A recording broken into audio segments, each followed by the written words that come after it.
the girls with their nails done now.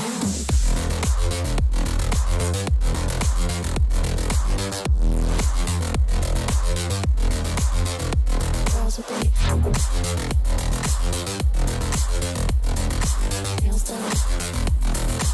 I like the girls with their nails done.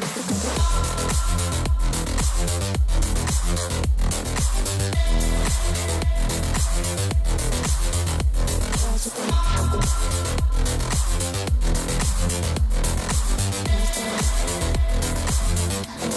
their nails done.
I like the girls with their nails done now.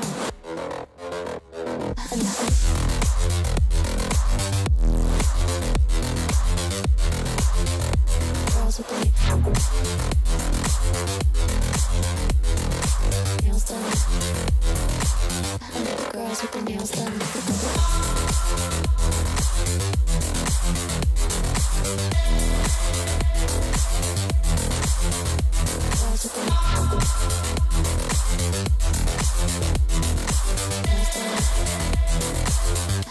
Girls with their nails done now.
Toto may not be in the band, but you can bet your bottom dollar that he is in the garage. Will he be blessing the rains down in Africa? I'm not too certain, but currently the track has quite a few clouds hanging overhead, so maybe the rain comes in clutch later on. Hello everybody, my name is Nick Amon, and I want to welcome you to tonight's broadcast.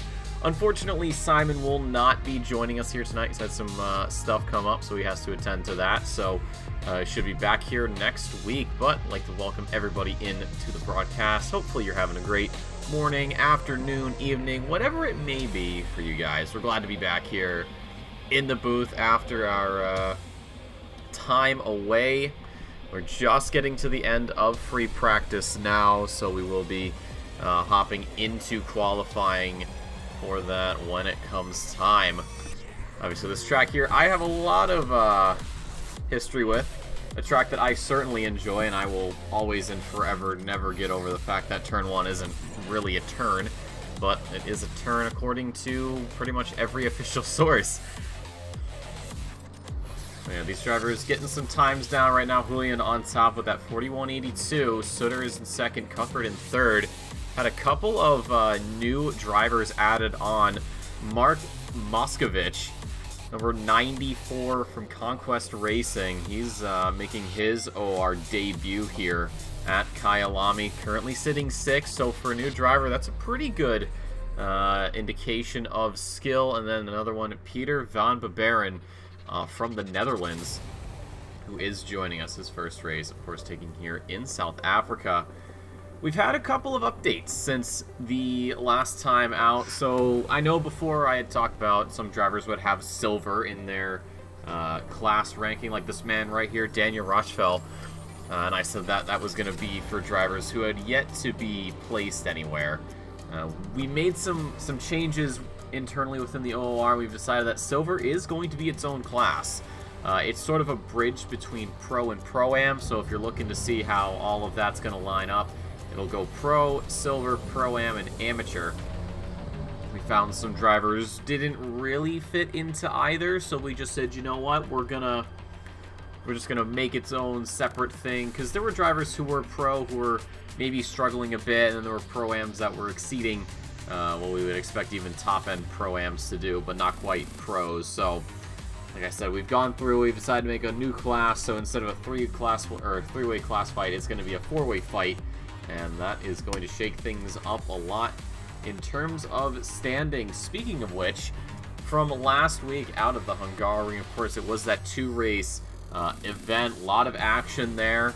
First race, it was Krebs, Partez, and Asmar who finished on the podium in Hungary.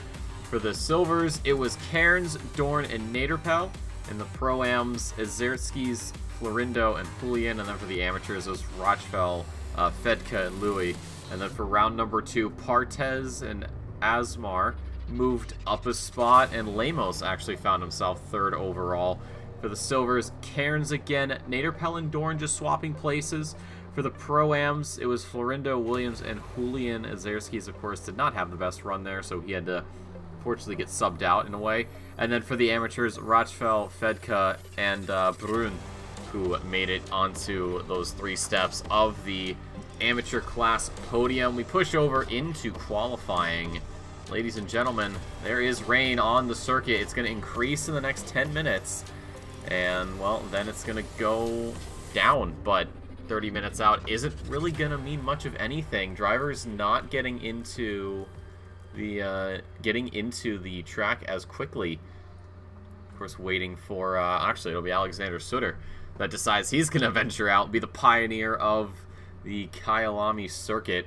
So we'll give him some time, of course, to get around. Just round out the standings, though. Again, things haven't updated. So at the top of it all, it is Partez, 303 points. So taking a very sizable lead, because in second is Cuthbert, 211. That's a 92-point difference. And then you have Asmar, who's got 201. So only 10 points separate second and third for the for Pro and as well overall. For the silvers, Cairns ahead of Dorn, 146 to 142, only 4 points. And then Naderpel, 7 points out from second, 135 for the Dutchman. So that fight in the silver division still I mean, obviously every fight is still going on, but it's very close for those guys. And then for the Pro-Ams, well, it's sort of the same story. Phillips on top, a 112 compared to Williams' 108, and then Florindo with 105. So only 7 points between first and third in the Pro-Am category. And then for the amateur class, Louis on top with 84 points. That is a 16-point gap to Saling, who is sitting with 68. And then Brun has 61, so that's 7 points. And it may not seem like a lot there in the amateur class, only 16 points. But when you consider where some of these guys are finishing, well, the point gain is not really as big as you'd see higher up on the grid. But still, fantastic fights going on all over the place. Sutter is still just getting this outlap done and dusted. Actually, about to start his flying lap, so let's go on board with him. And, well, we'll see what it means to be, well, one of the best, if I can get the right camera. There we go. So starting on the lap here at Kyalami, you're going to come up into, this is turn 1. This is considered turn 1. But if you ask me, it's going to be way down here, 100 board. This very sharp left-hander. Back on the throttle, quick little right, and then a left, and then another left as you get to barbecue. Again, these points are being pushed back because of the rain. Your brake points aren't going to be where they are usually at. And then you have a nice little mini straight as you head to sunset. Normally, if it's late enough in the day, the sun actually does set right here, and if you've seen any of our longer endurance events at this circuit, then you'll be familiar with such a thing happening. And to the left, as much as the runoff on the right as you want, but Sutter's not going to go for all too much. Now through this little chicane, those curves on the inside, very deceptive as to how much elevation they actually have. Very easy to spin yourself out. It's important, though, to get as much exit speed as possible going uphill as you head left into Mine Shaft. This is where you could be seeing some overtaking opportunities into this corner or maybe on exit, but if you're not basically right alongside somebody, you're not going to have that much of a chance. And then you head down this left-hander, a lot more treacherous in the rain, and then into Crocodile. I could never get this corner right, no matter how many times I do it. You could show me the exact line, and I would still fail it every single time. And then it's up to the most famous or infamous, depending on who you ask, corner of the circuit. Cheetah, there's that little sausage curve on the right.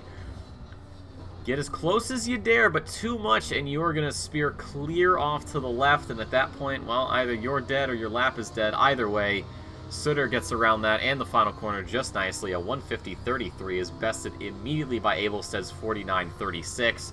So again, these lap times coming through here, the water is going to have to get cleared from the circuit. So we should be seeing a pretty solid line coming up. While we wait for the rest of these drivers to get around the grid, of course, we're going to give a quick shout out to Simrigs for sponsoring yet another season of the Sprint Series out of Melbourne, Australia. These sim racing suppliers have got everything you need. If you're looking to upgrade or maybe tack on just a few more goodies, get some birthday gifts out there in the world, all of Australia, New Zealand, you guys covered, no problems at all. But if you're like me or my co-commentator, if he was here, or any of these drivers really on the server, well, just send them an email. More than happy to do some business with you. And if you happen to be one of our Patreon members, you guys are getting 5% off your in-store purchases. So do take advantage of that. We all know how expensive this hobby is. So why not save yourself a couple extra dollars? But again, thank you to Simrigs for sponsoring another season here of the Sprint Series. And hopefully we see some more action like we saw last time out at Hungaroring. Of course, Phillips and Julian, that insane last lap battle in race 2. The two Porsche drivers just, I mean, beating and banging every step of the way. And then we also had Azertskis running out of fuel on the final lap of that same race. I also forgot to mention Joe Visser from the Netherlands. So we had a pretty sizable chunk of Dutch drivers, it feels like, all of a sudden. He'll be joining us in the number 6, currently sitting P2 with a 150.21. But it is still this man right here, Rasmus Abelsted, with that 49.36. Has not improved. He is behind, but that's a-okay with him. Sutter's going to cross the line here and go second fastest, only 0.6 off. So a pretty sizable gap already starting, but a silver driver on top in form of this man. Quite a statement. And then Julian, though, goes second, closes that gap up almost quarter of a second. Number 88 making a statement here in the rain. But 8.5 minutes to go. Nasser Asmar does not set a lap time. That was his out lap. You can see the last lap time, 9 minutes and 41 seconds. He was sitting in the pit for a good while. Probably from the end of, or at least a good bit from practice into qualifying. So he's had to deal with that. Terry Williams, currently P13, crosses the line, goes into 11th. A slight improvement for the Briton. You can see Louis not too far up the road. Only a couple of tenths, if even that. And then Rosas as well has just under a tenth from the Hong Kong driver. Oh, is that Tetris on the back? It is Tetris, I see. Very nice. It's always... Oh, and Pac-Man. You know, so one thing I love about the liveries is we have all these fun little designs and little Easter eggs and whatnot. So, hopefully, Louis will get that power-up orb. I forget what it's called, but he'll be looking to make some moves here. Again, currently sitting in 10th position. Brun, Lemos, Cuthbert, Brebin. I'm going to figure it out. Asmar and Sally, excuse me. Those drivers, 15th. Whoa, double spin there, 78. There's 781 of, I believe that was Fedka. It was. That was interesting. Can we possibly just see that again really quick? I want to see what happened. So he gets... Oh, okay, just completely off there, a little too far to the left. I don't know if he was sleeping at the wheel or something, but that's gonna, well, ruin that lap. Thankfully kept it off the barrier, but I think he went back to the pits. He did, so he'll be resetting, getting back out there, of course. Rosas is improving. Currently in 6th, just runs it wide. If this were a drier circuit, maybe that would work, but unfortunately that's not the case. You can see just how much rain's coming down right now. There is so much precipitation here in South Africa. It is just making all sorts of problems for all sorts of drivers. And despite going a little bit wide, that improvement has not slipped away. Maybe a few tenths in the meantime, but as he crosses the line, doesn't improve his position, but he does improve his personal best almost into the 50s. I doubt we'll be seeing anything further than a 49.36 as the fastest lap. And you wonder, does the rain carry over into the race? Because if it does, how long does it stick around? Is it the whole time? Is it going to be around for a little bit? If you look at the forecast, you can see next 10 minutes it's going to increase. Although we won't be here in 10 minutes, we'll be getting ready for the race, and then, well, after that it is cloudy. Currently 20 ambient, 24 on track, so it's pretty chilly. All things considered, not the temperatures we're used to seeing on these races. The only other driver right now is Asmar. Whoa, big slide there from the McLaren driver. Keeps it locked down beautifully. And of course, the livery didn't sink. That's okay. I'm sure it looks amazing, but that slide is going to cost him as he goes across the line. Will not improve, of course. He had a few tenths, which would have put him above Moscovich, but no higher than that. You can see just how far Cairns is up the road, 0.8 of a second. So the man from Scotland has a sizable gap. Even just down to Moscovich is only 0.7. So he's very safe in his current position. If he wants to overtake Rosas, he needs to get at least 2 more tenths, if a little bit more. And then from there, you can see how close Partez and Visser are. 100th of a second separate these two. Neither improving. Partez out of the pit lane right now. He's currently on his out lap. 4 minutes to go here in qualifying. The only driver on an improvement just lost it. Oh, I lied. It's Rochfeld finding, just barely holding on to a 10th. He's trying to find any sort of space he can, but you can see Baron half a second cleared.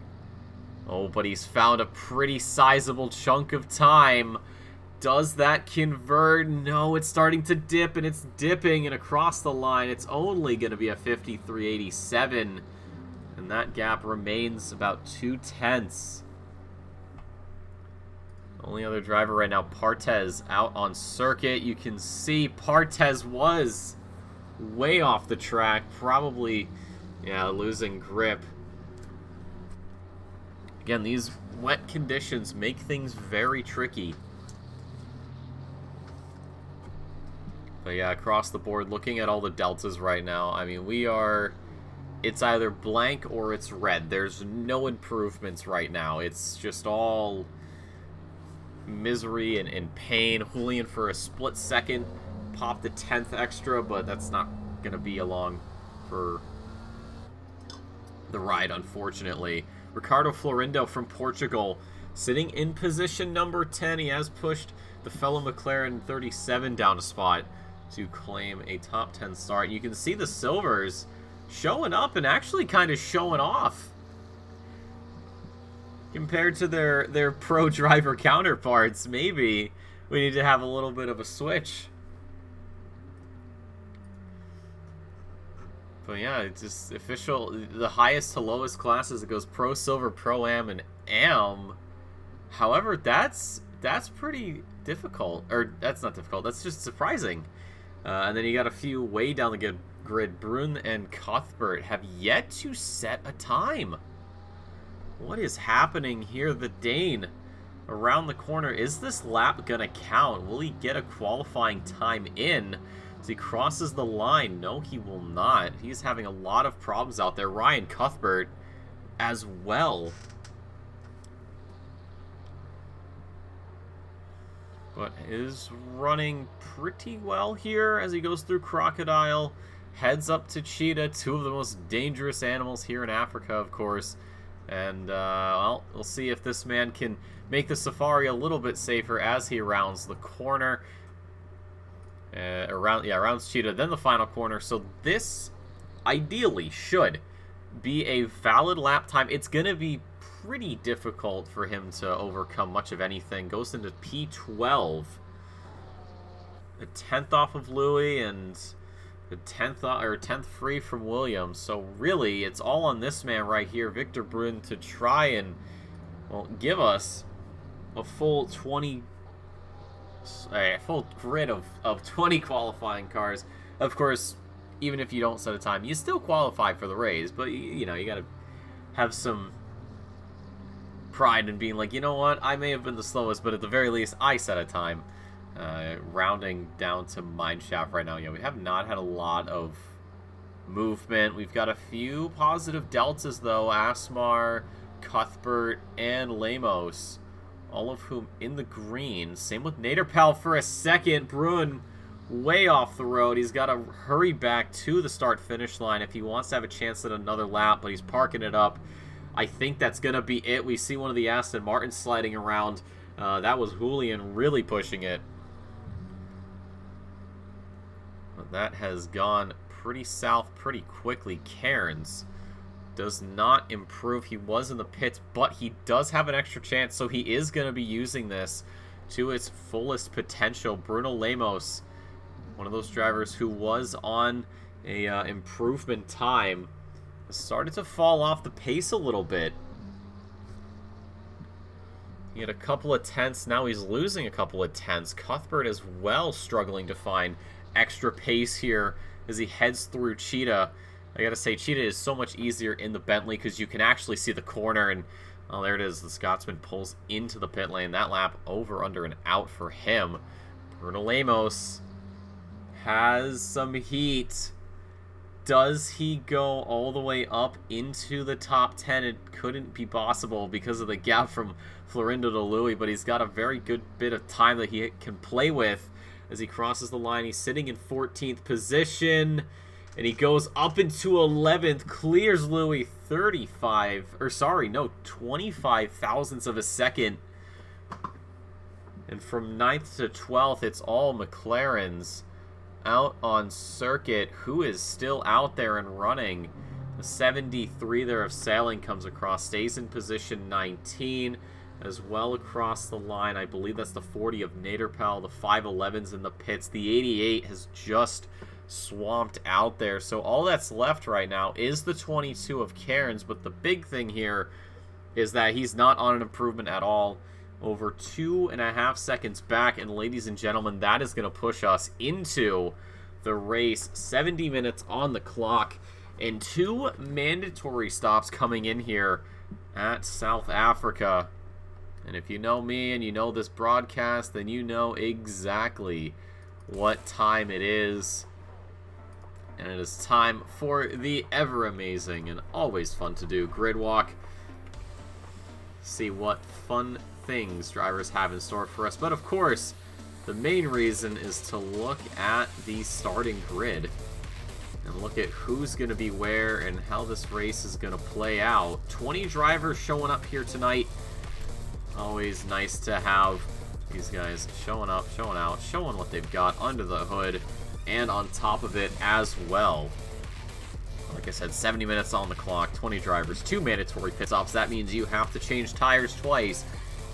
I think that's all we're going to be going for. If drivers do decide to underfill for a little bit of weight reduction, that fueling will be done at the same time as the tires. But on pole position, Abelstead takes it ahead of Julian, a pretty good margin.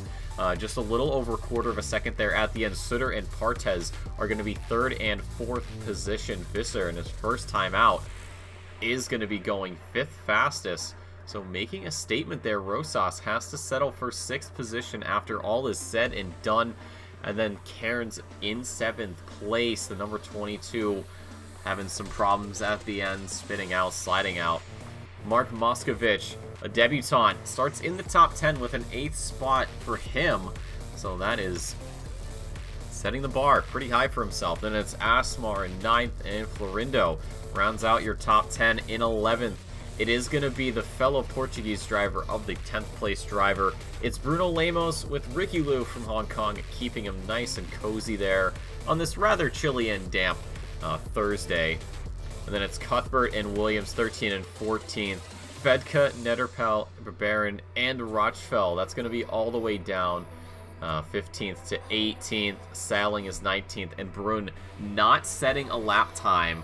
So that is going to put him at the back of the grid. And he'll be looking to move up as things carry on. But ladies and gentlemen, I'm fairly certain that we will be moving into the race here. 23 seconds on the clock. Drivers have had, at this point, just about 14 seconds to hit drive. If you don't, you're starting from the pit lane. That's going to cause some problems. Look at the forecast, top right of your screen. It's going to be cloudy for the first 10 minutes.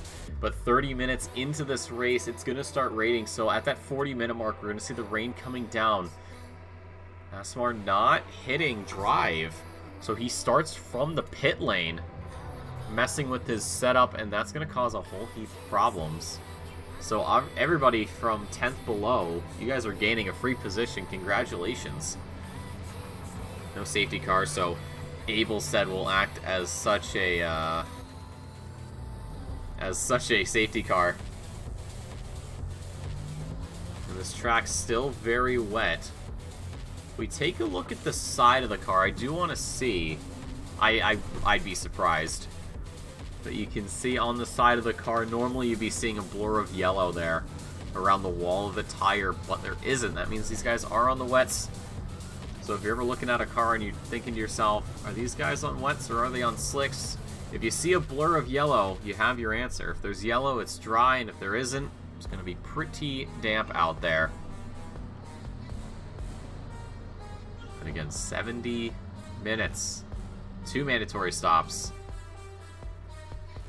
That pit window's going to open 5 minutes after the race starts, so an hour and 5 minutes to go, and it'll close in the final 5 minutes of this race. Of course, if you don't get those mandatory stops cleared, you are going to cop a pretty hefty fine for that one. Don't worry, it's not a monetary fine, it's just a time fine.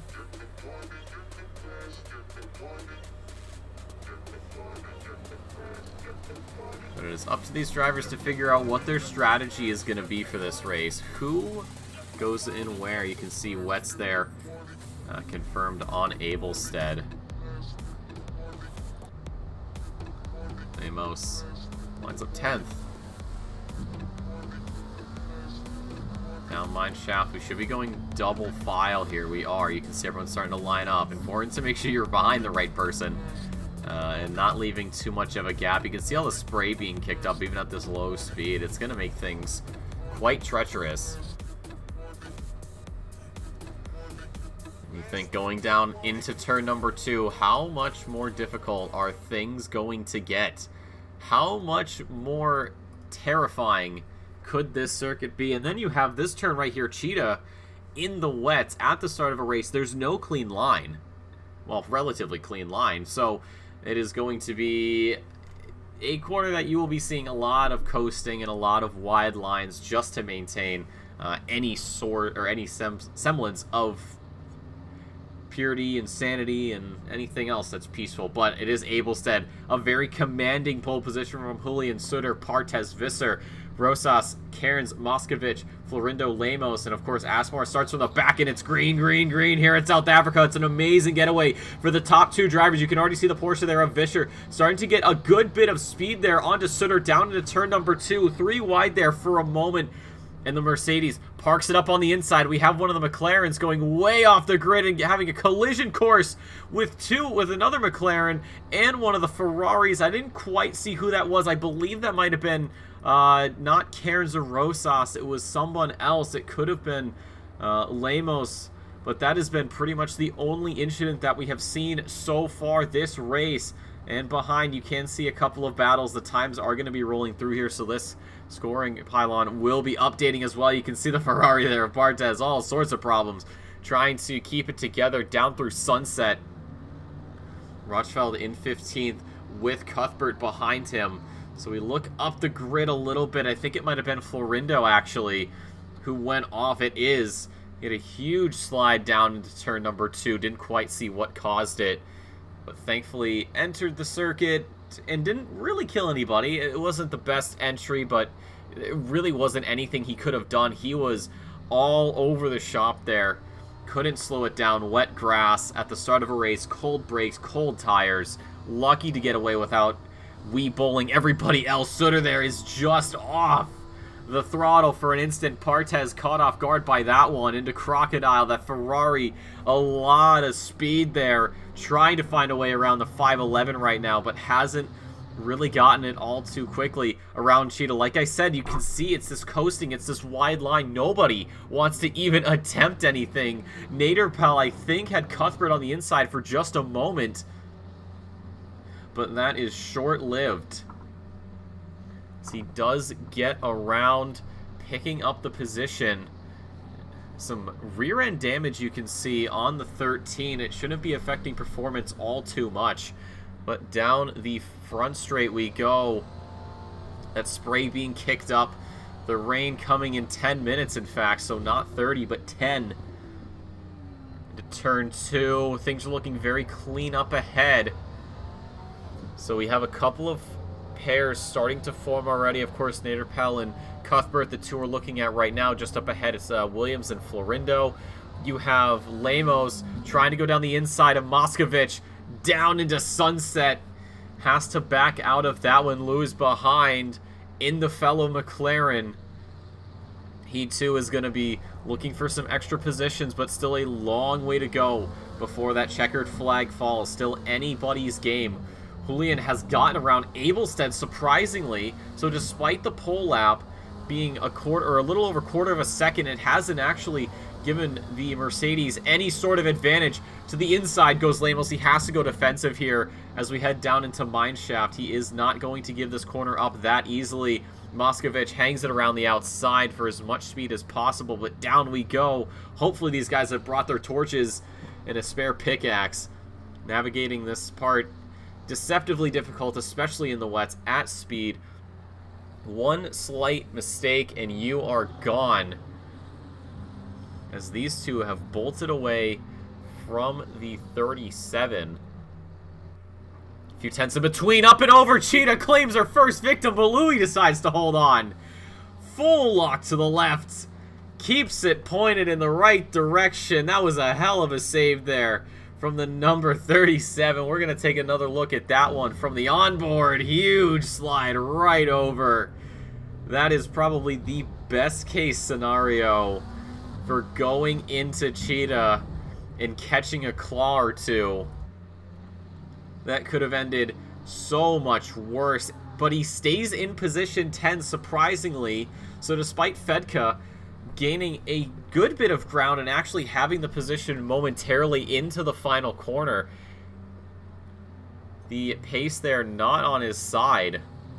We check back in, Naderpel and Rachfel, and even Brun, who has made up a few positions, of course, with Asmar starting from the pit lane. That has given him a free position, but he wants to keep going. He doesn't want to stop. Breaks very early into Sunset. So he's going to miss out on some time here. Even with the outside curb, you see that little bit of shakiness from the cars. Surprisingly, you can't spin out there. I have done it. It's not fun. Of course, being too low to the ground is going to cause a couple of problems. Speaking of problems, Julian, the gap there was about 0.3, maybe half a second. It's fallen to 2. So perhaps getting a little bit out of shape there has given the Mercedes driver some speed. And in fact, going wide as the Aston Martin tries to fight back, but on exit, it's not going to happen. So that position handed back to the number 34, the man from Sweden. Carries on, as does the Mexican in the 88. So these two, I would not be surprised if we see quite a lot of battling from these guys towards the end of the race. Moscovich in a similar situation with Lemos sitting behind him in the slipstream as we head down the front straight through turn number 1 and then down into that left-hander, turn number 2. But the Portuguese driver backs off, doesn't want to go for it.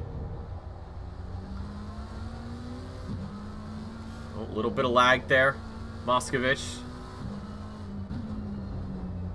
Always fun when the game does just that. We have a three-way battle, it looks like, up ahead. There's the 305 of Williams, and just up ahead is Florindo Cuthbert. These guys coming together is giving him a chance to battle it out. I don't know if there was contact. I don't think so. But he's going to look down the inside again just for a quick peek into Sunset. But decides that he's going to keep the shades on. Sit back, relax, and wait for the opportunities to arise. 13th position belonging to car number 13. And then just behind that, there's Naderpel, who has opened up a little bit of a gap to Rachfel. And then Brun and Asmar could be coming to blows here momentarily, of course. Asmar was 9th position at the start of this race, but didn't hit drive in time, messing around with the setup that started him from the pit lane. And we'll see. Oh, we've got Abelstead, and we have... Is that Sutter? Is that Sutter? Hold on just a second. So this is coming down through mine shaft. Oh, he gets a little bit on the inside grass, keeps it together. And then there's the bump from the Aston Martin. That's what spins him out. So then how does the Lamborghini... Whoa! Sutter.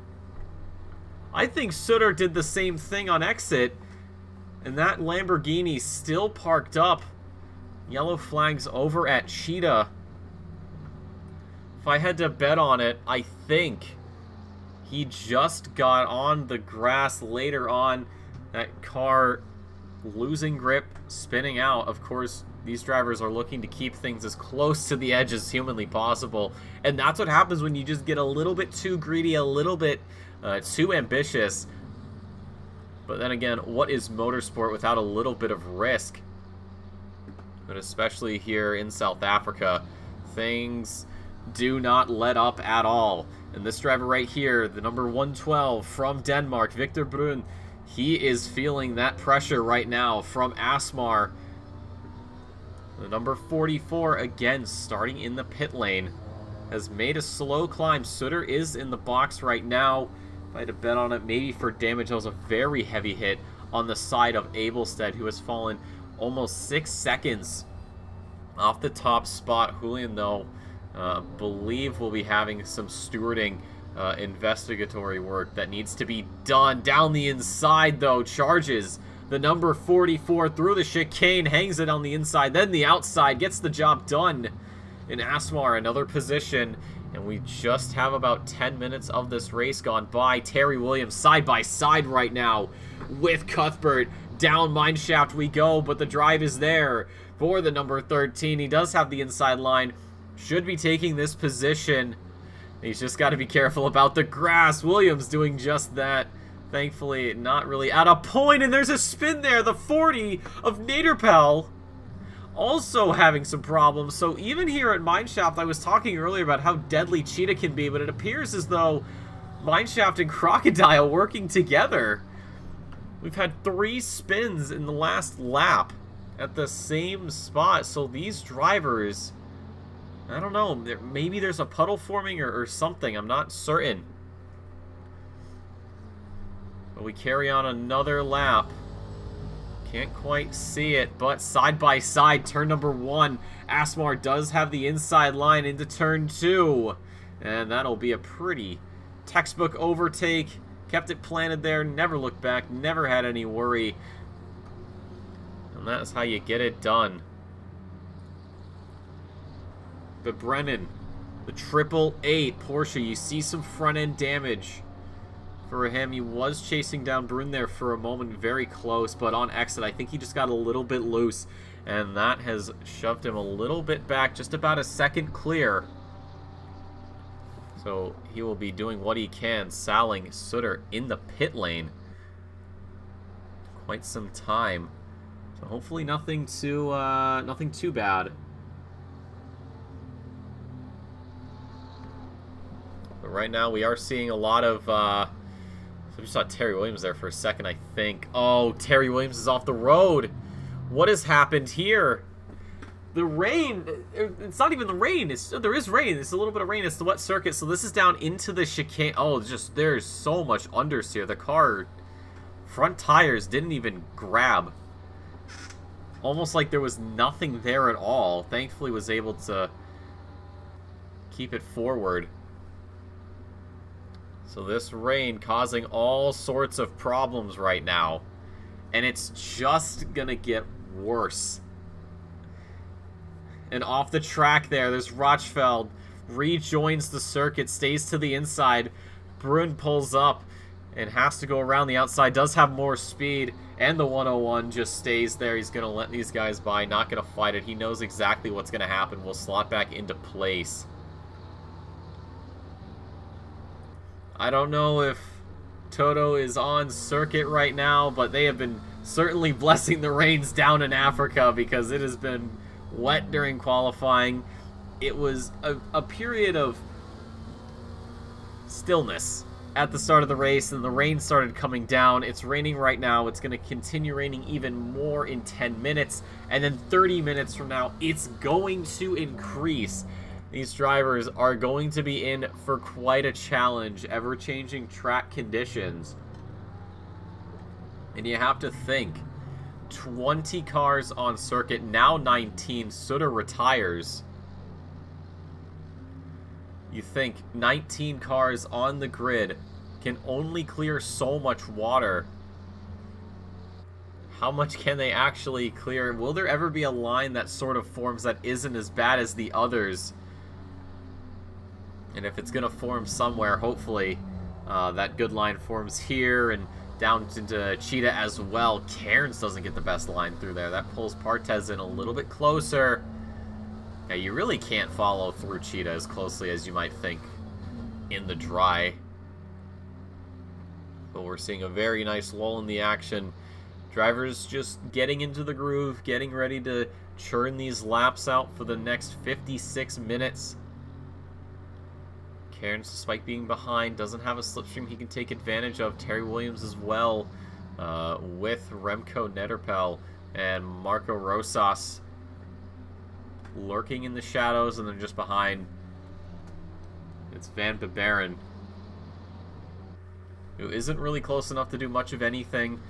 Sailing's already gotten one of the pit stops out of the way very early there from the Swedish driver. He is going to be dealing with a lot of blue flags for the next while, especially with these two on this scene. Cairns and Partez still very much side by side. And the BMW, that works. Not what I would expect in terms of letting those faster cars through, but if it lets them through and no one gets hurt, then I say, you know what, good show. Carry on, gentlemen. You just saw Abel said there for a moment. He has fallen quite a ways down the grid after that tap from Julian. Almost 3 seconds over Visser. So the debutante, very good start. So he heads through Cheetah, keeps it clean. Yeah, we're going to be definitely keeping an eye on this. Oh, and the rain, it just gets worse. It never, ever stops. It is pouring. It's going to pour even more, and then it's going to pour even more after that. So to say that we have blessed the rains down in Africa is quite the understatement. We haven't just blessed the rains. We have blessed every single bit of possible precipitation at this circuit. I would not be surprised if that trend continues into this race, if we just see more and more and more and more rain coming down.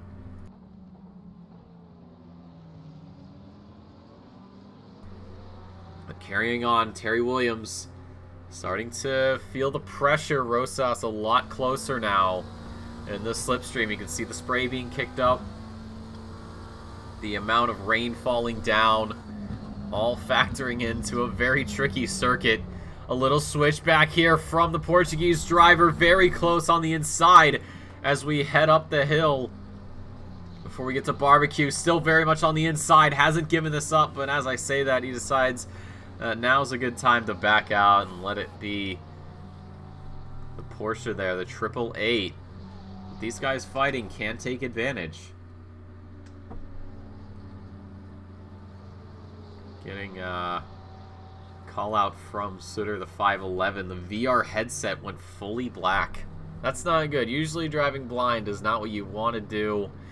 Then again, I live in Massachusetts, so that's how people seem to drive anyways. Except for me, though. I'm the best driver ever. But no, it's always unfortunate when those things happen. But I appreciate you for, you know, pulling off, saying, you know what, I probably should have continued with this, because that is going to be an issue. Your headset gave up. That's unfortunate. Thankfully, there's no force feedback on the headset, so that's a big plus. Rejoining Terry Williams. There's Rosas looking on the inside down into Mineshaft. That's very scary to do, my friend. Into Crocodile. Has not wanted to do that. Terry Williams completely missing his break point, and that sends him all the way off the circuit. That's going to be 2 positions gone from him in one corner. That's why it is oh so important to keep your focus. He loses a bit there through Cheetah. Doesn't spin out on the grass. In a battle that I was predicting for a long lifespan has been cut short. We rejoin the 2 McLarens for a 5th place position. You can see Partez up ahead. Partez has been quicker than both of these guys by a pretty good margin. So the fact he is this close is surprising.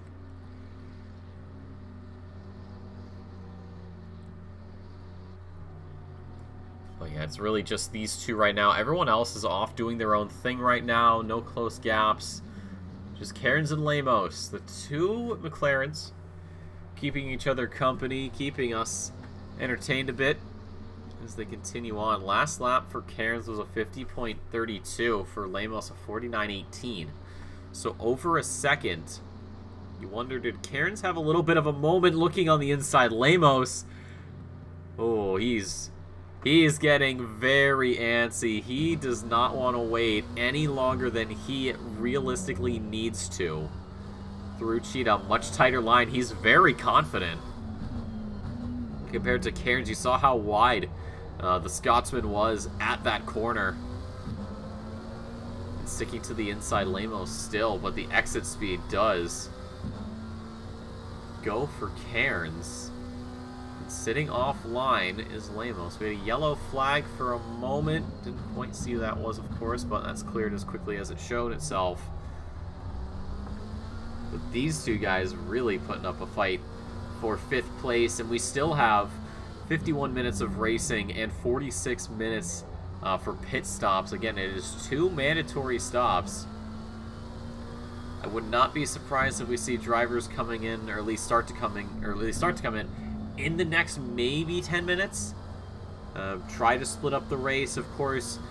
If the rain continues towards the end, then of course all you need is 2 sets of wets and you're good to go. But if it stops raining, you have to ask yourself, how long until the track gets to a point where slicks are an okay thing to do? If it stops raining in, say, the last 10 minutes or so, it's probably not going to be all too worth it to go on to slicks. But you don't want to go on to wets and then find out in the next 5 minutes it's going to start getting sunny and drying everything out, because that's going to cause a whole heap of problems. Because then you have to go in a 3rd time, and obviously don't want to do that. We leave these two check in with Rosas and Babarin. Bit of a Constantina with these guys, especially throughout the course of the race. It's been maybe a couple tenths, opens up to maybe 7/10 of a second, and closes back up, and then opens up again. Nobody can really find any sort of time to actually get the distance covered. Rosas, though, a 10th quicker. Compared to the 888. Going off the road there, Naderpel. Very wide through Crocodile. Up through Cheetah, all 3. Alright, ladies and gentlemen, hold on to your hats. This might be a 3-way fight for position number 12. Naderpel leads the way. Then it's Rosas and Babarin. So we cross the line to start lap number 11 here. The 70-minute race, the Simrigs Sprint Series here at Kyalami. The inside line is going to be where Naderpel plants it. See how well that holds. And that also gives the 888 a chance. But Rosas, fighting around the outside, does get the move done. The 777 up into 12th position. Naderpel now has his fellow countryman in a Porsche. That front-end damage, though, has shown that there has been a little bit of impatience, maybe, for that guy right there. But Rosas, stellar move around the outside, kept it pinned, and is rewarded handsomely. You can see the gap he's already opened up to Naderpel. He's not wasted any time getting out of there. The Porsche on the inside, not going to be contested by the number 40. And now we carry on. There's Victor Brun. He's behind. Terry Williams as well, just entering frame. Oh, and off the track, Naderpel. Naderpel spins out. We'll take a quick look. I think he got on the grass. Yes, he did. That unsettled the rear end of the car as he went over the curbs. And just a fancy little slide. Let's Brun and Williams through. Abelstead in the pit lane. So out of these drivers, he's going to head in from the front runners first. Again, you can see that front end damage. Possibly getting it fixed now, maybe later, maybe not at all. Maybe he's found that the Mercedes is carrying on quite nicely and has absolutely no need to fix that damage. Terry Williams into the pit lane as well for his first mandatory stop. Of course, it's going to be a bit more tricky to get the car slowed down before that pit line. Because if you get it wrong and you go over, well, we're going to give you a penalty, and that's going to be served within a couple of laps. But it is just those two that do decide to come in for one of 2 stops here. We'll check in with Abelstead. He has gotten the damage fixed, so there wasn't that much, surprisingly. So that car back in tip-top shape. And again, still one more pit stop to go. The rain still going to be increasing, still going to be coming down here at Kyalami. And now we wait. Who else comes in? Julian crosses the line. Visser crosses the line. Hasn't decided to go in yet. Doesn't want to. Isn't a fan of it. Of course, I'm not telling these guys when to go in. Partez passes it up. Lemos as well. Cairns wants to come into the pit lane. It was a yellow flag again. The 37 there of Louis goes off. Roll this one back, see what happened. Down towards Crocodile. Oh, the back end just sort of stepped away from him. Plus side is he can just drive straight into the corner, so not a lot of turning there, but yeah, just a little bit of looseness there. And that's going to be his call to go into the pits. Cuthbert as well. We'll get the pit stop done. Brun comes in. He wants to get that done. Rochfeld as well. Do we see Fedka? Does he come into the pit lane for his first of 2 stops? The German decides that that's not going to happen today. Abelstead, of course, we just saw. Terry Williams, who... Wasn't he in the pit lane? He was in the pit lane. He didn't change tires, I don't think, so it hasn't counted. So he's going to have to come in again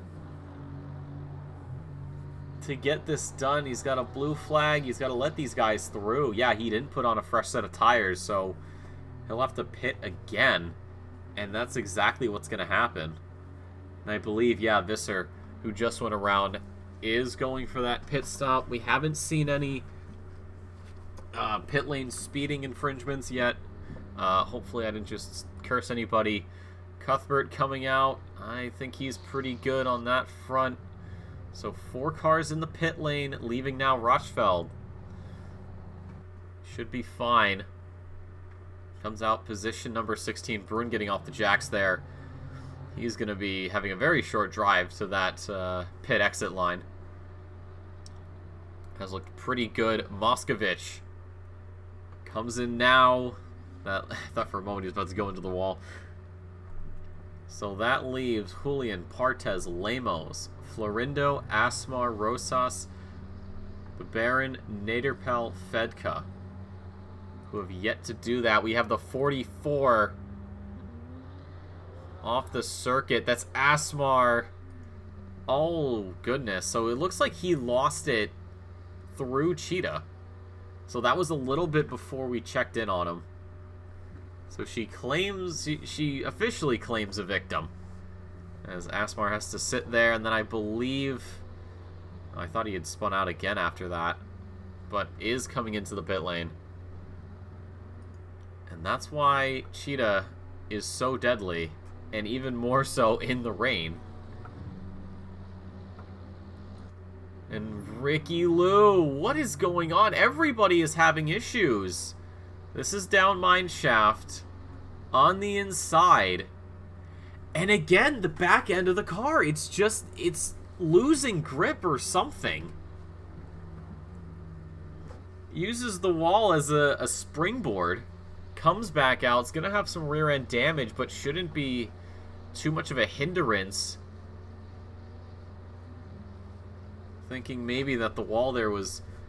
he was going to be the piece that fits into the Tetris wall, but not the case. Partez comes in. Lemos comes in. Partez almost spinning it into the pit lane. Man, these conditions are absolutely horrendous. Everybody having problems somewhere on the circuit. So this first set of pit stops will shake up the order.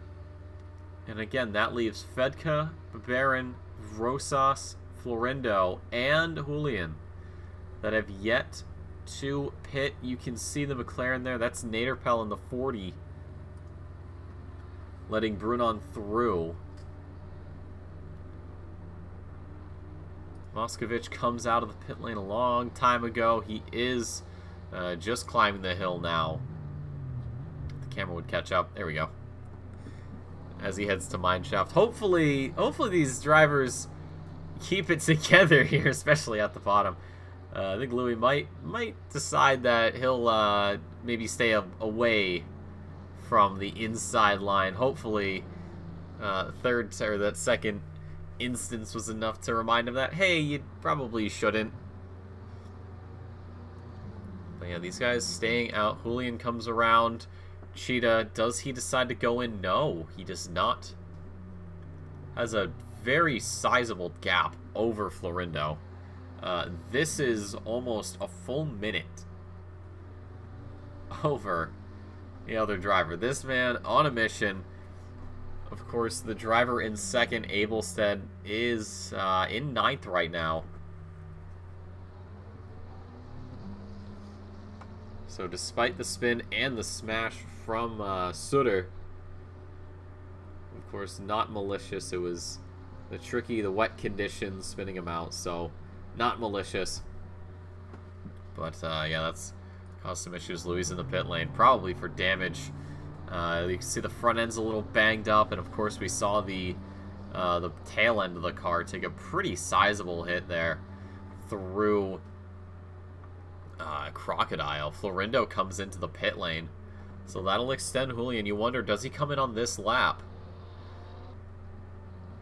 And if he does, will he be able to keep that lead? Rosas for his first stop of the evening.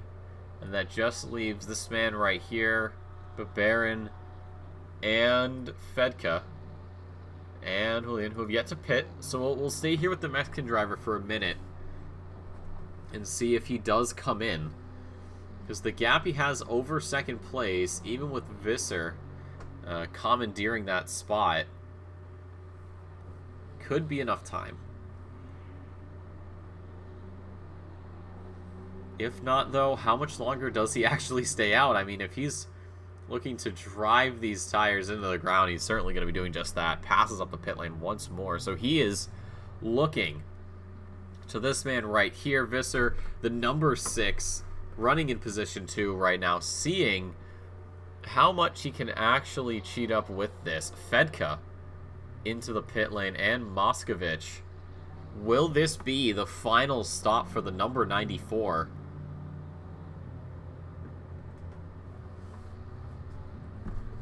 Because in the next 30 minutes, it's still going to rain. So I think we are going to be seeing rain start to finish. So it looks like we'll be on wet tires until the very end. There's no need to go on to dries.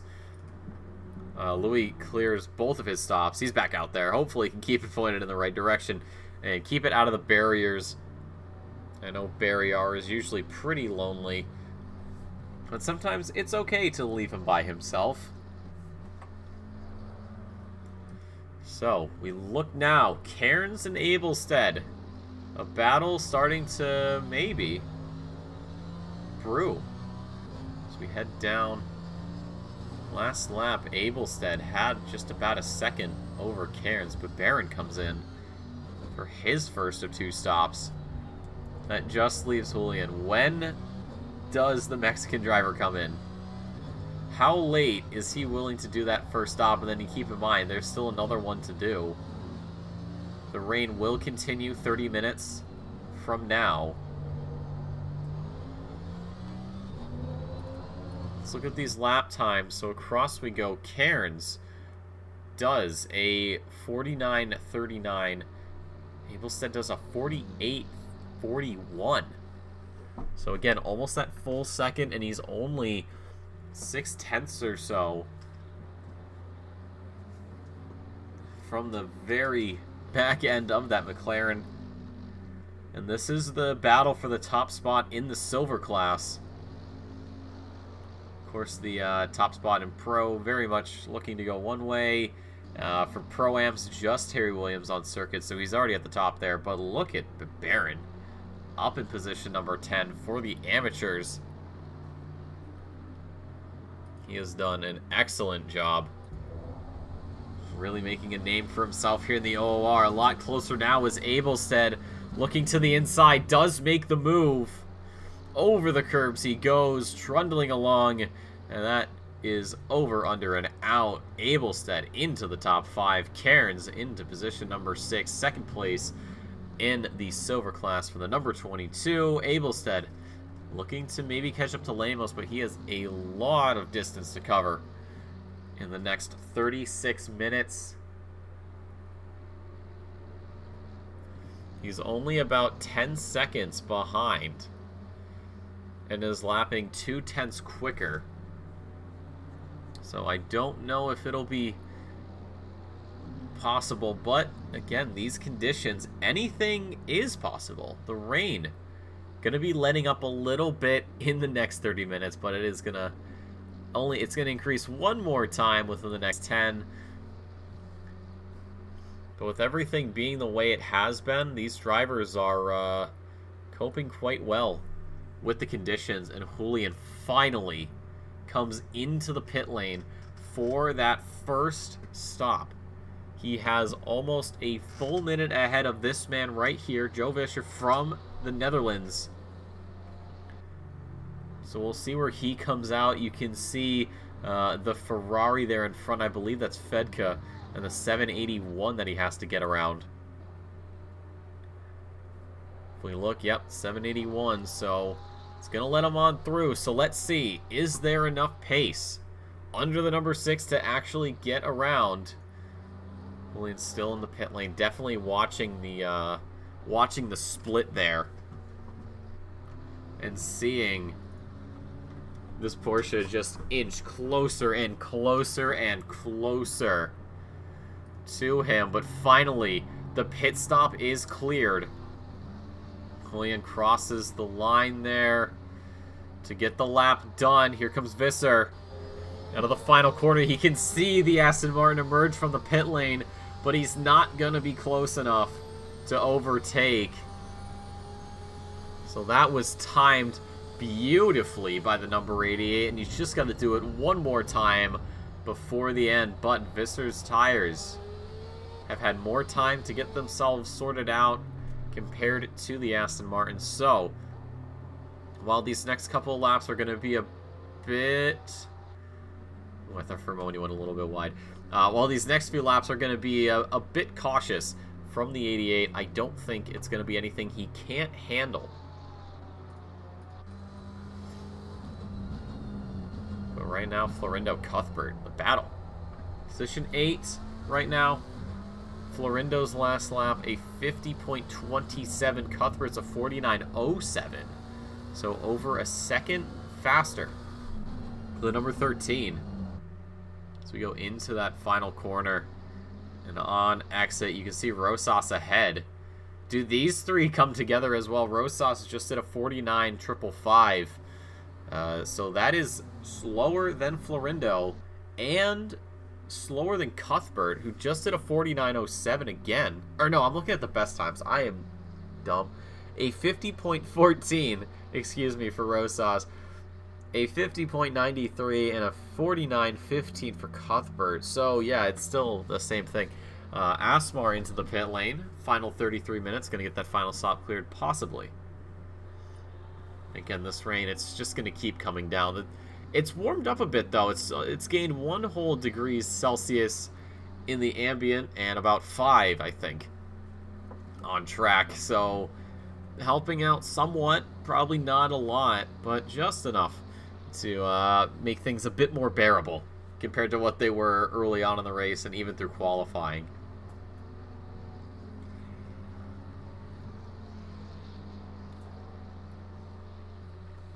But Cuthbert, man, he is pulling in on the inside. Thinks better of it. Knows the pace is there. Has definitely been watching the Delta. Has watched the lap times. I mean, he's had a front row seat, of course, to what has been slowly being pulled into him. Lap after lap. And looking to the inside again at Crocodile. Doesn't want to go for it. Florindo spooked off the line a little bit. Goes wide as they head up to Cheetah. Cuthbert, no, he's not even going to try it at all. Florindo, a lot of that runoff. Try to carry as much speed. I thought for a moment there was a chance for a switchback for Cuthbert, but that is not going to be the case. A lot closer now. 4/10 crosses the line. That lap, surprisingly, only a 10th quicker for Cuthbert, so not quite the same lap times that we were seeing the last few go-arounds.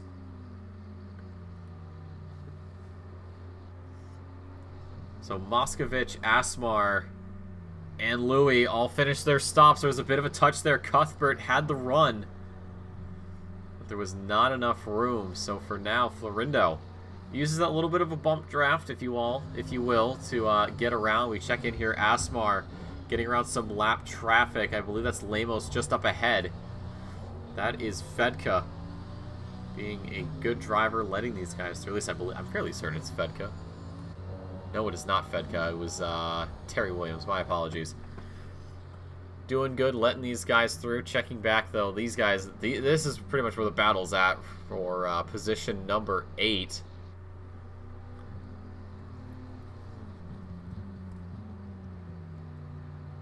And again, Cuthbert, he's getting the run at like the worst possible time. Right as he gets to a point where he could overtake, runs out of road, runs out of time, and has to slot back in, down mineshaft. Again to the inside he looks. Everything he can to try, and he runs wide onto the grass. How is that going to affect the car? It actually affects both of them pretty heavily somehow. Florindo may be caught off guard by that. So despite a clear advantage being given over, has not taken it. Oh, Cuthbert misses a gear. I don't think he downshifted at the right time. That is going to hurt immensely. Able to set around Terry Williams, who now finds himself with Moskovich, who decides to just break the laws of physics for a little bit. That's sure, dude. I mean, I don't know about you guys. If my Ferrari did a wheelie at sundown, I would probably have a very severe code brown. But the connection stabilizes. Loses a little bit of time to Williams. Now, Williams still has to pit. So Moskovich probably just going to wait for this. And then same with Saling up ahead, but he's already down in last, so it doesn't really matter all too much for him. If someone gets through, I think Naderpel... Oh, no, that's letting one of the faster drivers through. I thought that was a change for position. But, yeah, Terry Williams here in 15th. Moskovich, he could 100% go for the move, but he's not. He knows the conditions. He knows the prerequisites that Williams has to cover before the checkered flag. So if he can just keep things where they are, he'll get a free position. Yes, you could push. The pace is there. He's over a second faster than Williams. But of course that was due to blue flag, so probably not truly indicative of actual pace. But he could go for the move. But in these conditions, with how wet it is, and the fact that the rain just keeps coming down, hasn't let up at all, there's really no point in actually going for the move when it's going to be given to you eventually. Asmar is not in the realm of probable opposition. He's a long way back. Doesn't have any chance. I believe that's Cuthbert there, and yeah, you can see, even though we spent a lot of time in that camera angle, Asmar doesn't show himself. Rochefell in the pit lane for his final stop of the evening. So we head up, though, side by side. Moskovich with the run. Does Williams get scared off his line? He does. It's going to be a switchback. A little bit of contact there between the Ferraris and Williams. Very almost loses it there. Moskovich muscles his way through up into position 15th.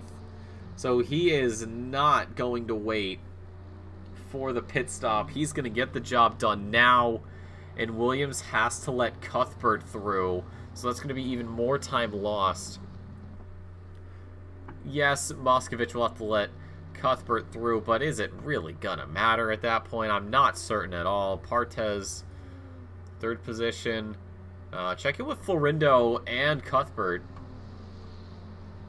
Oh, I was calling the wrong driver out, I think. I believe that was Cairns, actually, not Cuthbert. I apologize. right now Cuthbert is in position number 9. It was Cairns who has to get around. In my defense, quick glance, they looked very similar when I wasn't paying full attention, so I apologize. Solling's in the pit lane for that last stop of the evening. But these two keeping each other very comfortable. Across the line, 1.5 seconds to Cuthbert. And you can see the headlights starting to reflect off the bumper. But again, another instance of just not close enough to make a move. Solling retires the BMW from the race. So 2 retirements so far. Sutter very early on. And now Solling. As we get under about a third of the way, or 2/3 rather, Florindo on the grass bounces around. That gives Cuthbert a chance, but he's going to have to do it around the outside here at Sunset. And he actually does.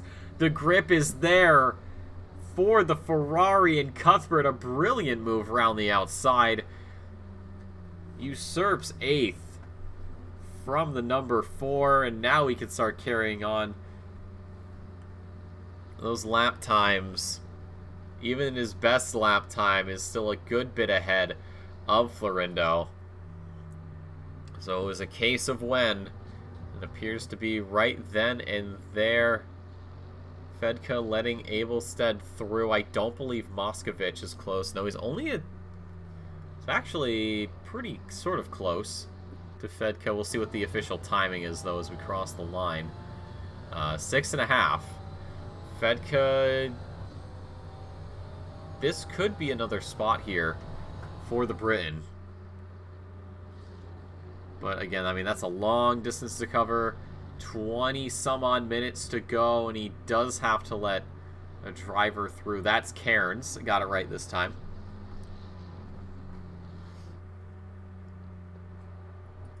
We check in with that later. Right now, Partez Lemos.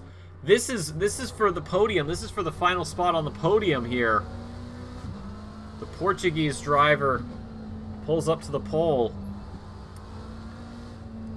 Last lap was 3/10 slower for the number 9, but he is not going to let that deter him. Maybe Partez starting to feel a little bit of pressure. Had a moment, apparently. So that is what has made this battle possible.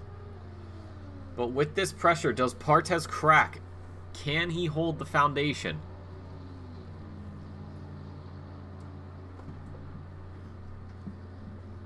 We head into Crocodile once more.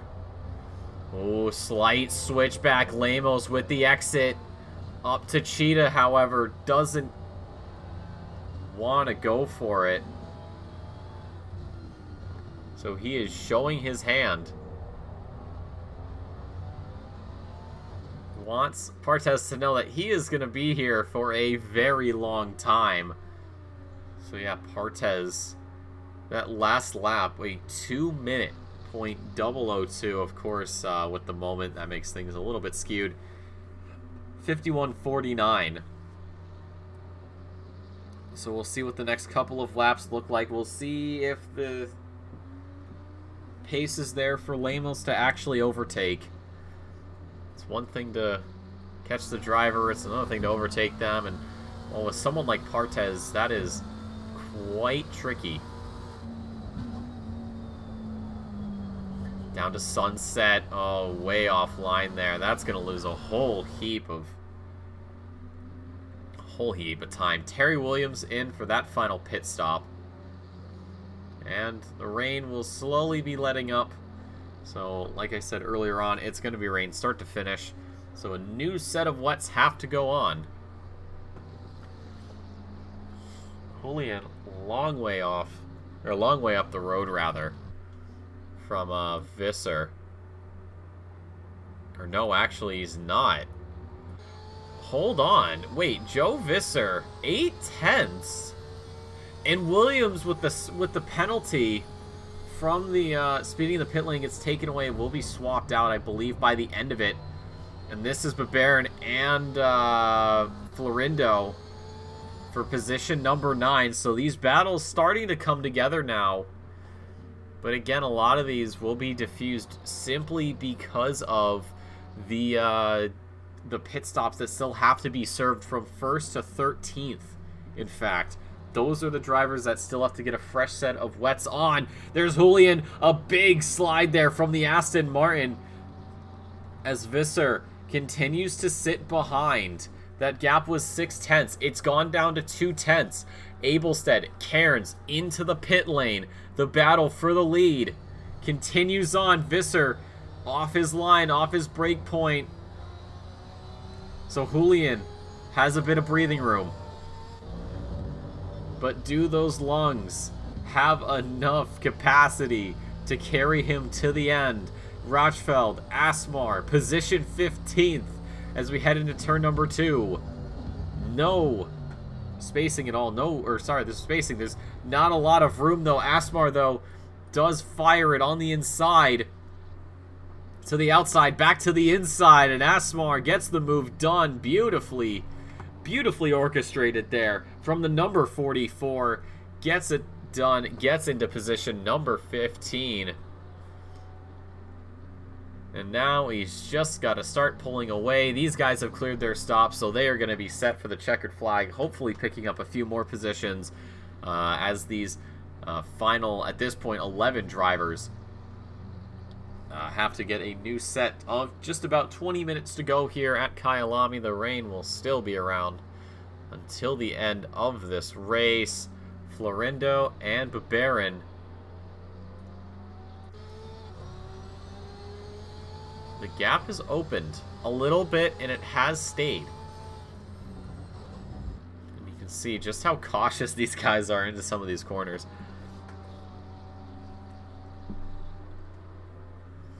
But Babarin on track for a top 10 finish in his first race. Visser second. That would be a massive, massive way to start things off. Moscovich down in 14th. So these new drivers spread out a little bit.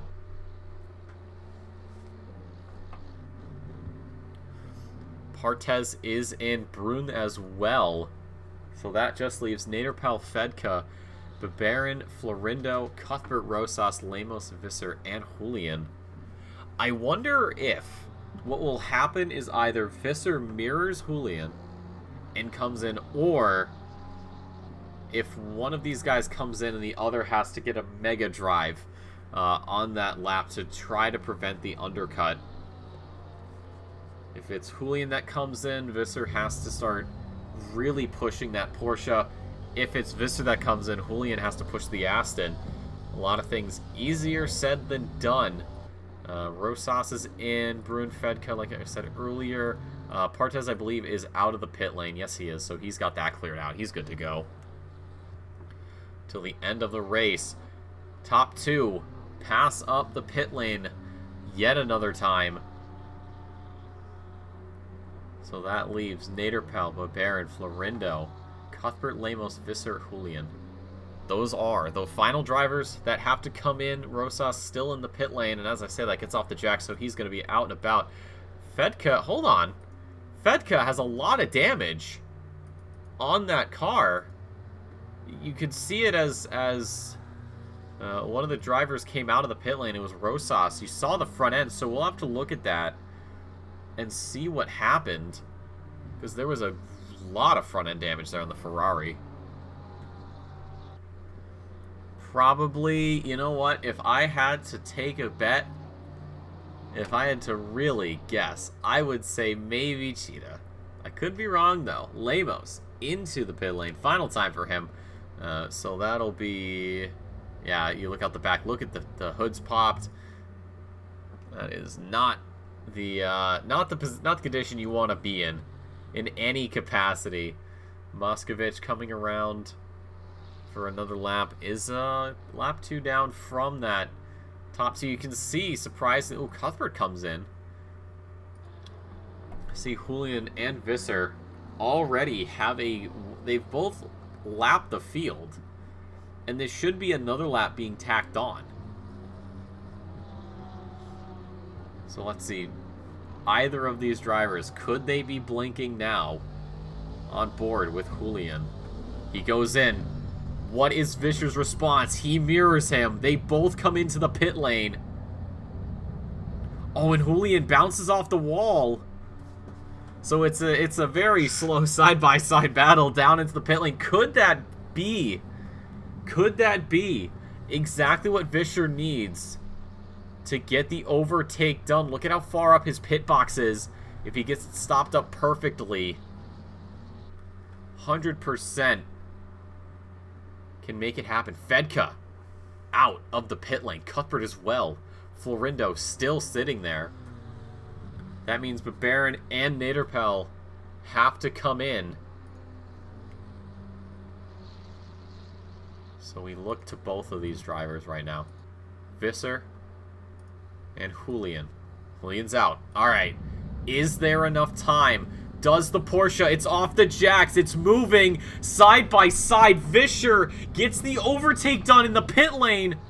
And now it's going to be a sprint to the end. 15.5 minutes to go. Julian with fastest lap right now, a 47.26. Vischer's fastest lap is almost exactly 6/10 slower, but the Dutchman gets it done in the pit lane. I think the bouncing off of the pit wall did Julian in because they were going to be side by side. 15 minutes. And almost 3 seconds between himself and the Porsche. He's having so much trouble right now. So many issues for the number 88. So we leave these guys to set up. A possible final battle approaches. Baron passing up the pit lane. Doesn't want to go in. How about Naderpel? What's he feeling right now? He's at Mineshaft. Coming down towards Crocodile. We'll see if he comes in. It'll be just him and Baron that have to pit before the end. Still 9 minutes, though, so they could push a few more laps out of their cars to try and maybe lessen the effects. Naderpel comes in. So we'll see where he comes out. He's currently sitting in 10th position. That just leaves this man right here, Baron. Some front-end damage on the Porsche.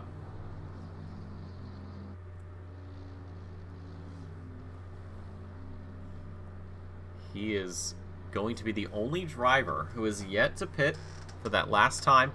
Sitting in 5th. We'll see where he comes out if he decides to come into the pit lane.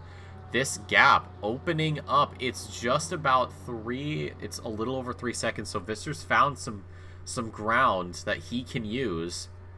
And there's Julian just now getting around turn number 2. So 3.1, that's your gap.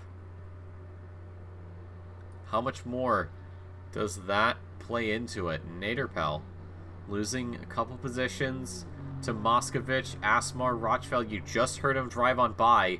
So Victor Brun not close enough. So the Dutchman from 10th to 14th. After his pit stop is done, Baron stays out. Surprising. He is really pushing this stint. Lemos, he is going to lose it to Lemos. Probably to Cairns, Rosas, most likely. Same with Cuthbert. We may be seeing Baron come out in 10th. With Florindo, probably not. Okay, so maybe more like 9th, if I had to take a guess.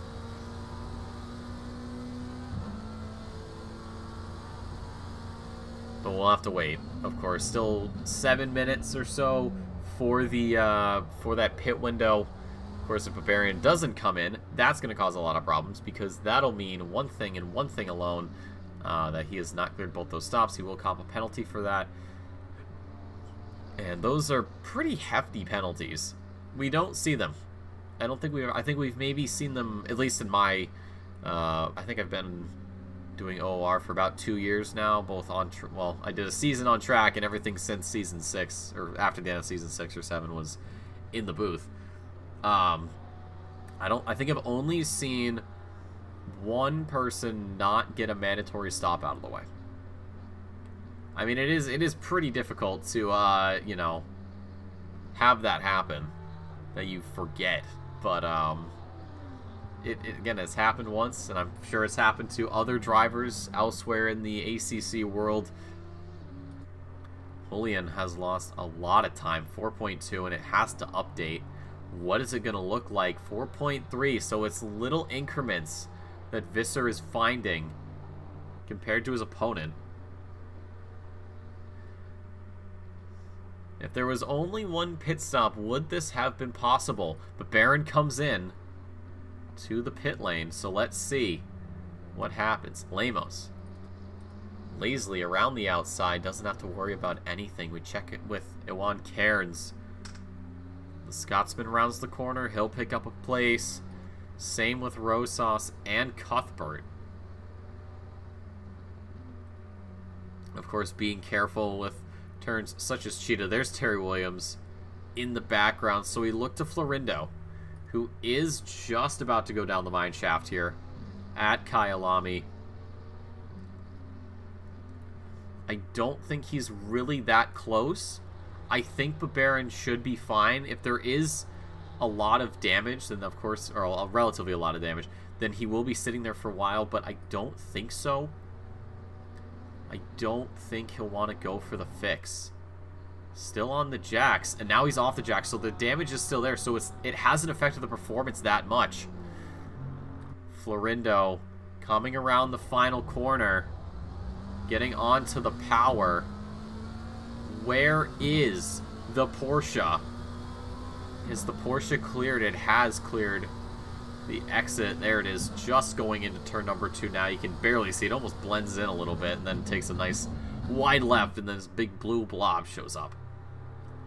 So Florindo can't take advantage of the pit stop with Baron into 9th place. Cairns right now getting around Brun. 15th for the Dane. So despite starting P20th, with Asmar then forgetting to hit drive, that gave Brun a free position. So up 5 so far from the start. I think he had to stay on the brakes there. It almost went into the back. We check in. Rosas, Cuthbert still. So despite a bit of a pause in the action, these two can't seem to leave each other alone. Not that I'm complaining, of course. But Cuthbert loses it. The back end stepping out. The Ferrari's around. And the Portuguese driver, nothing to worry about. There goes Terry Williams. We're going to take a look at that again from the onboard. A little too far back, I think. Another bit of grass being touched. You saw the full lock there from the Briton. Or sorry, from the Scotsman, excuse me. I was thinking of Terry Williams, my bad. No, he just gets around. Rosas has no problem with that. He'll take it every single day of the week. So that might be it. The 777 looking to finish P7. And a lot of these drivers just looking to make it to the end of the race. Oh, this has actually been a change of position. So Louis, in the meantime, had gotten around Brun for 15th. So it's actually a net gain of 4 there for the Dane. But 7.5 minutes to go here. Of course, the rain going to be letting off, but it's not really going to matter. We saw it about 30 minutes when the weather had updated. Actually, a little under 30 minutes. The weather had updated and so that the rain was still going to be there, but tapering off. We have a yellow flag on the field. That's the... oh, no. Oh, no. The Dane. More problems befall him. This is into the chicane. So he gets on one. That just unsettles the car, and that spins him into the gravel trap.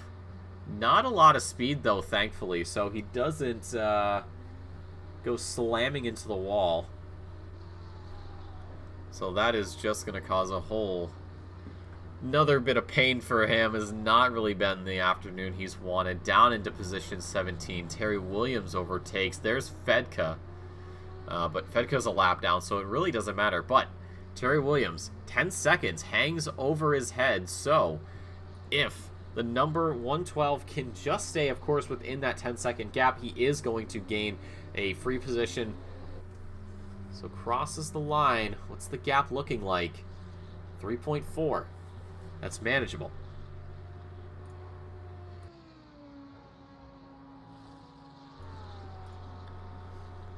But really, this race calming down. Right towards the end. Of course, Cuthbert threatening Rosas. Back end got away from him. That was that. Visser getting around. Fedka, you can see Julian 4.2 back. The Porsche done an incredible job of using the pit stop and even the pit lane itself to his advantage. If Julian hadn't gone into the wall there a little bit, hadn't gotten a little bit of understeer, could we have seen a closer pit exit? Yes, absolutely. Would the position have been held? I don't know. How much of a defense can you put up?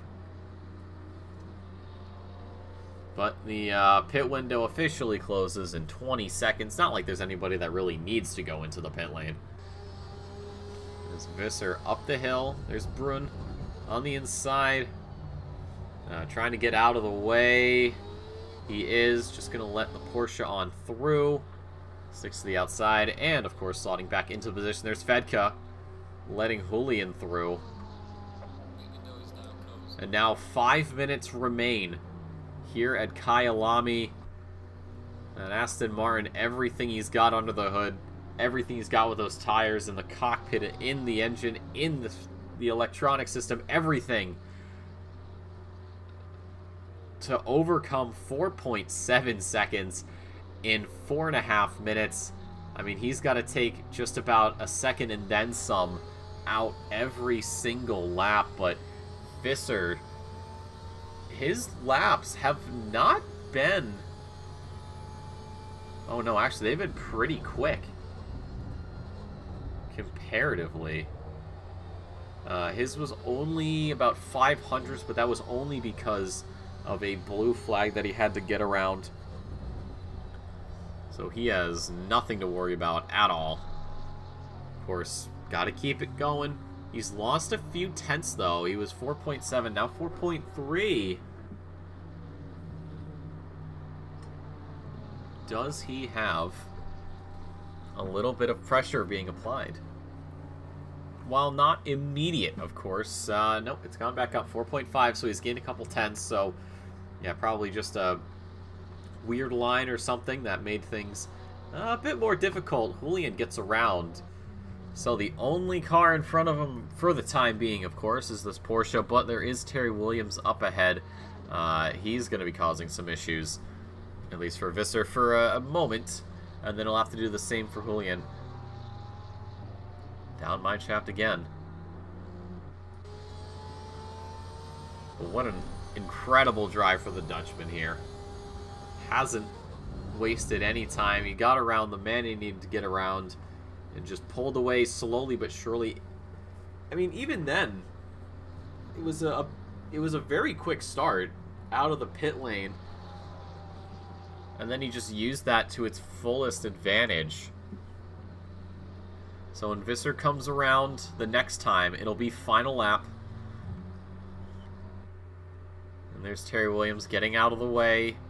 We check in. Brun, oh, he may be a long ways off.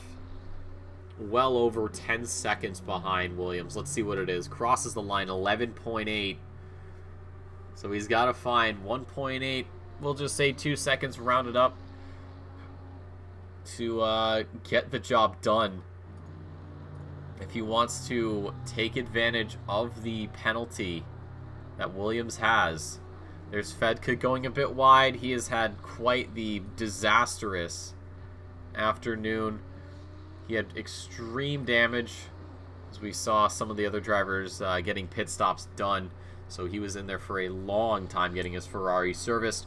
And he is sitting currently in position 18. We've only had 2 retirements, one from Sutter early on, a big hit onto Abelstead and his VR headset giving out for some reason.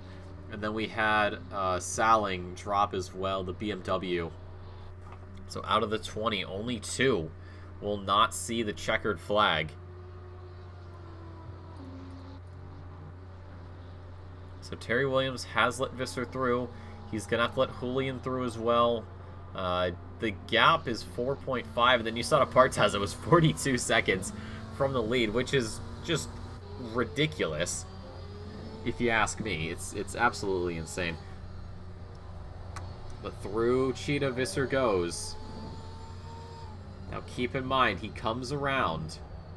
It's going to be final lap, which means there is still a chance that he could possibly have a moment, especially at a turn like Cheetah. If he gets that wrong even a little bit, Julian could take full advantage and gain a position free of charge. Here's Babarin right now. A new face here in the OR, and he is on track for a top 10. Bruin's in the pit lane for some reason or another. Doesn't appear to be fuel. Not like I'd even be able to tell.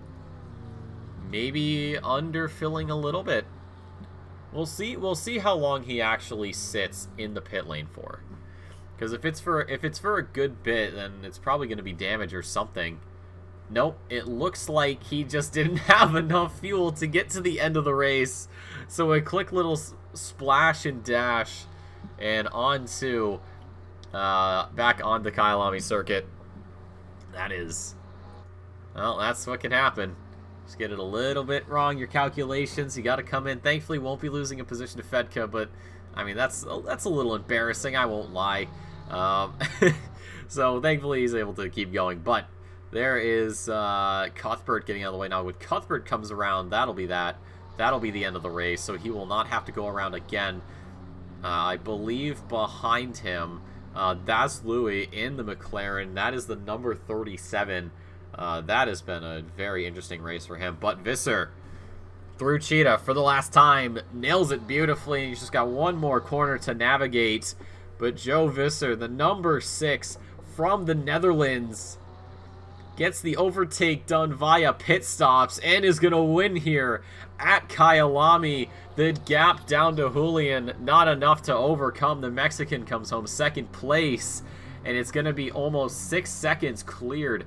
There's Cuthbert in 9. Louis decides that 15th is where he wants to finish up. Partez a long way off from the checkered flag, so we're going to give him a minute and just see what happens. But Baron, the 888, finishes in position number 9, and Florindo from Portugal makes it into the top 10. Asmar has had a pretty travesty-stricken evening, but does finish in 11th. Moscovich, first race out, decides 12th is what he's going to go for. Williams crosses the line in 16th. Bruin is off the track. He is not going to overcome a 10-second penalty. I don't know what's going on. Fedka's in 18th. There it is. Not gonna happen. Partez doing some donuts there. A celebratory podium for the pole himself. Abelstead in 4th position, also doing some donuts. Always fun to see. There's Lemos into the top 5. Cairns and Rosas. Cairns was on for a very good performance, and he delivered just that here. 6th place for him, 7th for Rosas, excuse me. And that'll do it. Naderpal had crossed the line, so that'll close things out. But ladies and gentlemen, the 777 crosses the line. Lucky number 7s across the board for this man right here. And that is going to do it for us here in Kyalami. It was a great race, and I was happy to have all of you along the ride. Of course, we had a few retirements during this event. But looking overall, of course, Visser ahead of Julian, almost 6 seconds, and then Partez 46 off of your leader. Abelstead and Lemos make it into the top 5. For the Pro-Ams, it's just Terry Williams, of course. He was the only PA that showed up, so he'll take top marks for that. The amateurs, but Baron, first race out, does a very great job. Louis and Fedka 2nd and 3rd. Fedka, that huge bit of damage, set him 2 laps behind. 3 for the overall lead. And then for the silver, the new class that has been added, Abelstead. After getting pole position and having a moment finds himself top of that. Cairns Rosas 2 and 3. Moskovich, first race out in the silver class, picks up a 4th place finish, and Rochfeld is 5th. Naderpel, Brun, Saling rounded out. Saling, of course, one of the drivers we lost, and Sutter was another one that we lost early on. Technical problems, equipment problems rather, is what did him in. Before we go, ladies and gentlemen, of course, one final quick shout out to Simrigs for sponsoring another season of the Sprint Series. These guys out of Melbourne, Australia, has got all of that amazing big old island nation, and that smaller one with the Kiwis. You guys are all covered. If you're from North America, South America, Europe, Asia, Africa, pretty much anywhere that isn't those two countries I listed already, send them an email looking to do some business with you or with them, and they'd be more than happy to help you get your rig updated. And if you happen to be an OR Patreon member, you guys are getting 5% off your in-store purchases. Sim racing equipment, not cheap. We all know this. We all know it coming into our hobby. Even starter wheels can be a bit pricey, but with Simrigs, 5% off, it's going to help you out. So take advantage of that. And again, thank you to Simrigs for sponsoring another season of this amazing Sprint Series we've got going on. But ladies and gentlemen, like I said, that's going to do it for us here tonight. And if memory serves, and I definitely didn't forget, next race is going to be at the Nürburgring. Don't worry, we're not doing the longest circuit in the world, just the GP circuit, but still planning to be a very solid race overall. But that's not going to be it for me today. I'm going to be back here in about 4 hours for the North American Sprint Series. Charles Phillips hopefully should be joining me, and we should be seeing Simon Bauer again next week. But as always, ladies and gentlemen, until then, stay safe, stay beautiful, and we'll see you next time.